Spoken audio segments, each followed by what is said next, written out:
వచ్చినవరా? నిన్ను చూద్దామని. చూసినావు కదా, పోయిగా. పోను. పోరా, మళ్ళీ ఎవరైనా ఊరోళ్ళు చూస్తే ఊరంతా టామ్ టామ్ చేస్తారు. చెయ్యని. అరే పోరా, దండం పెడతా నీకు.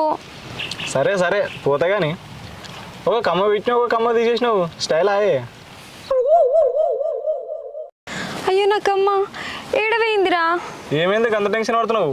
కొంప తీసేది బంగారు అయితే కాదు కదా. బంగారుదేరా, మా అమ్మకి వెళ్తే మస్తు కొడుతుంది. నువ్వేం టెన్షన్ వాడికి దూరాడదాం కానీ ఇటు తిరిగినావు నువ్వు. ఈయన్నే తిరిగినా. ఏం టెన్షన్ వాడికి దొరుకుతుంది కానీ ఇక్కడ చూడు. ఏడవైందిరా అది.